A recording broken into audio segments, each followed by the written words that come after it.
Great power games have begun all over again.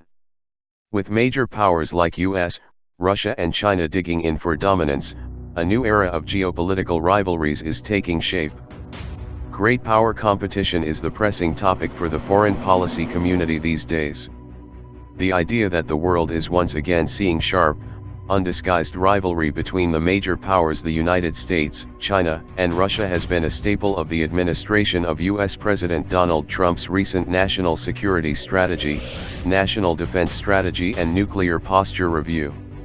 Less often explained, yet equally essential to understand, is why great power competition has returned, why it is so important, and why the US is struggling to craft an effective response.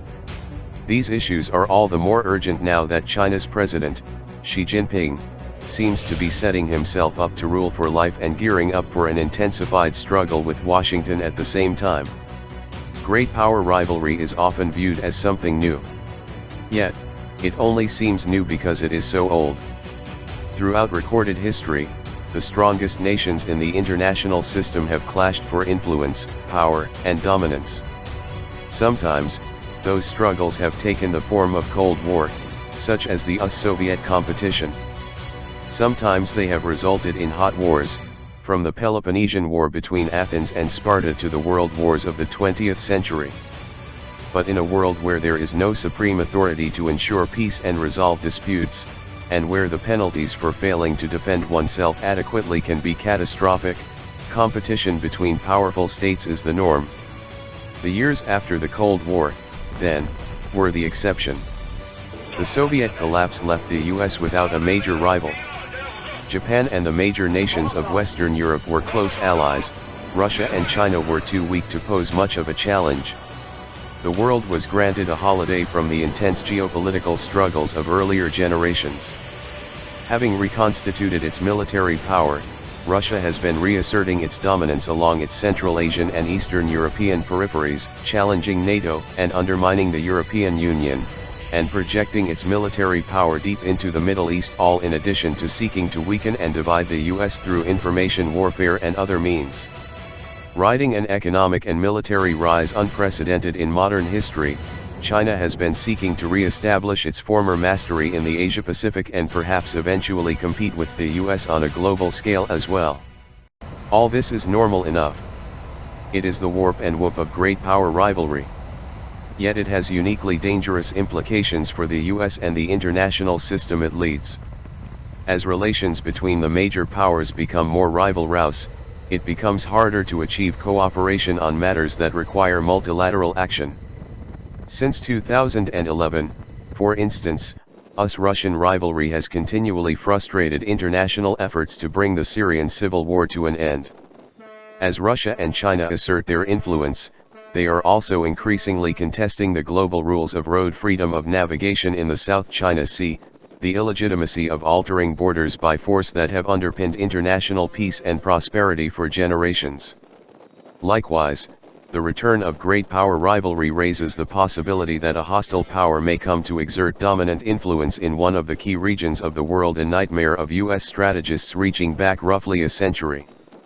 Finally, this competition is a potential pathway to the most cataclysmic phenomenon that can afflict the international environment: war between the major powers. These dangers are not as far-fetched as they may seem.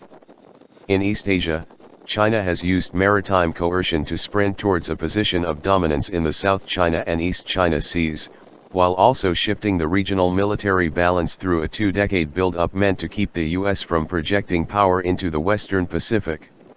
Russia has demonstrated that it will use force to keep states like Georgia and Ukraine from tilting too far towards the West, and Moscow's military build-up has given it a pronounced local advantage on NATO's exposed eastern flank. To be fair, the Trump administration has performed two valuable services.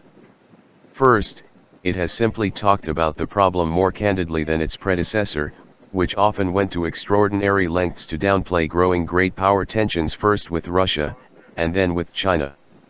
If the first step to recovery is admitting that you have a problem, then the first step towards winning a great power competition is admitting that you're in one.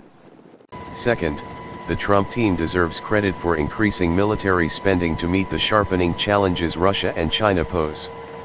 The combination of the recent national defense strategy, which clearly prioritizes capabilities aimed at Russia and China, and the significantly heightened defense spending produced by the bipartisan budget deal concluded last month, will be helpful in starting to prepare the U.S. military for a potential conflict with major state competitors after nearly 2 decades of focus on counterinsurgency and counterterrorism. Yet, military power is not sufficient to prevail in a rivalry with intelligent, capable adversaries who are themselves mobilizing all aspects of national power to confront and undermine the U.S. Diplomacy, economic statecraft, soft power, and resolute presidential leadership are also crucial. And here, unfortunately, the Trump administration is actively undermining America's ability to compete. The administration's evident disdain for the State Department is crippling U.S. diplomacy at a time when the struggle for influence is acute in key areas such as Southeast Asia. Trump's decision to withdraw from the Trans-Pacific Partnership was a self-inflicted wound for American economic statecraft, essentially clearing the economic field for China in the Asia-Pacific. Through his indifference to the role of liberal values in U.S. strategy, the president is essentially forfeiting America's major ideological advantage vis-a-vis repressive authoritarian regimes.